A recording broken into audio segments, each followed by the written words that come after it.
Hello everyone, কেমন আছেন? আমরা ভালো আছি।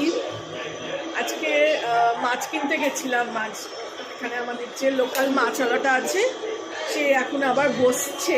ও নাকি বসছিলই, আমরা জানতে পারিনি। আমরা ওই ভাঙা জায়গাটা দেখে ভেবেছিলাম যে ও হয়তো আর বসছে না।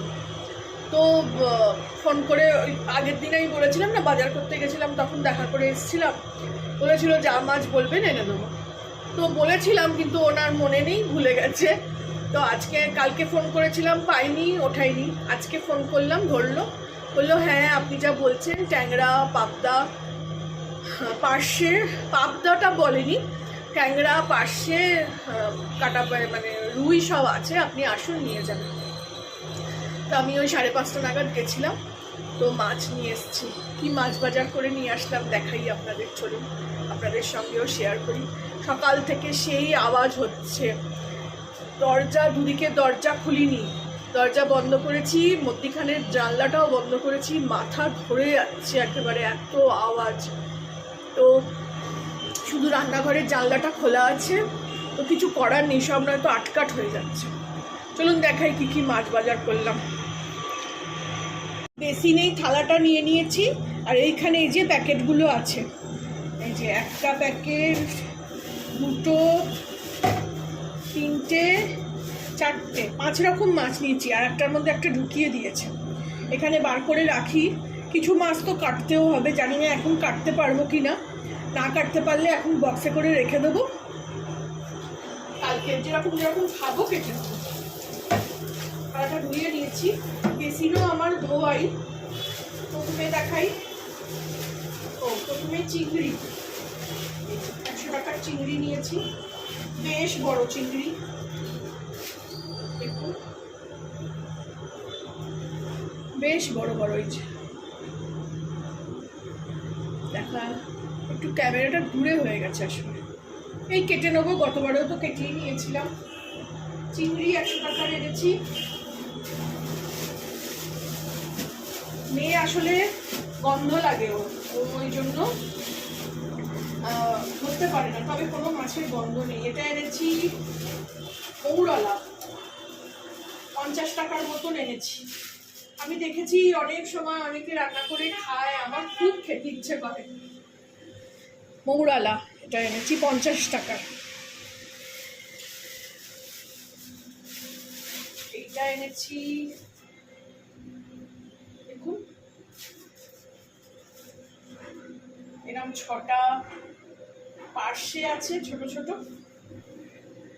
কি সুন্দর না? জানি না খেতে কেমন হবে, গন্ধ তো খুব একটা খারাপ বেরোচ্ছে না। 6টা পার্শে, 6টা না, এখানে 5টা আছে, 6টা দিতে বলেছিল, আর একটাও আছে কোথায়, 5টাই দিয়েছে, 6টা বললাম, আর একটা ভুলে নিয়েছে, ওটাও না, আছে 6টা পার্শে আছে। এইসব আমাকে কাটতে হবে, আমি এরকম মাছ কোনোদিন কাটিনি। আর এই আছে ট্যাংরা, দেশি ট্যাংরা, সাইজটা ভালোই আছে। এটা আমি ভালো করে ধুয়ে মেখে করবো, একদম পেঁয়াজ রসুন, মনে হচ্ছে পেটে ডিমও আছে। এখানে আমি মোটামুটি 250-300 মতো নিয়েছি, 250 মতো নিয়েছি। পার্শেটা 200 হয়েছে। 50 টাকার মৌরলা নিয়েছি, 100 টাকার চিংড়ি নিয়েছি। এই যে ট্যাংরাগুলো খুবই ভালো, দেখুন বেশ ভালো, মনে হচ্ছে এক্ষুনি রান্না করে খাই, কিন্তু আজকে হবে না। আর নিয়েছি last for not the list, রুই মাছ। এটা রোজকার মাছ, খুব ইচ্ছে করছে কালকে একটু ঝোল খেতে, পটল আলু দিয়ে। এটাও একটা, এটাও ভালোই পিস হয়েছে, ভালো পিস হয়েছে, বেশ বড় মাছটাই দেখতে পাচ্ছি। এগুলো একটু ধুয়ে রাখি, দেখি কতটা কি কাটতে পারি। এই যে এখানে 4টে পিস আছে, এখানে লাজাটাও ভালোই কেটেছে, পুরোটাকে 2 আধখানা করে দিয়েছে।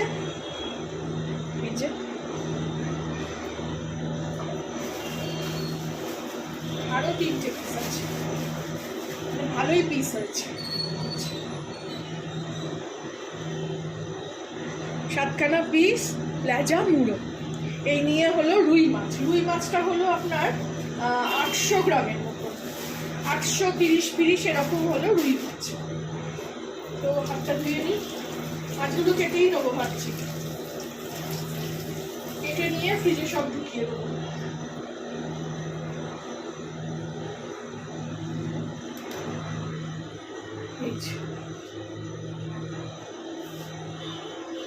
এটা ট্যাংরাটাই ঢেলে ফেলি, সব ধুয়ে কেটে নেব। আমার তো বটি নেই, আমি ওই ছুরি কাঁচি দিয়েই কেটে নেব। তো কেমন হলো আমার মাছ বাজার? বেশ 2 সপ্তাহ আমার চলে যাবে। গত সপ্তাহে মাংস খেয়েছি, এ সপ্তাহে আবার মাছ মাংস মিলিয়ে এরকমভাবেই করবো ভেবেছি। চলুন ছোট করে আপনাদের সঙ্গে একটু শেয়ার করলাম আমার ব্লগটা। ভালো লাগলে আমার চ্যানেলটাকে লাইক, শেয়ার অ্যান্ড সাবস্ক্রাইব করে দেবেন। Thank you for watching. ও এদিকে একটু কালো জামও এনেছিলাম।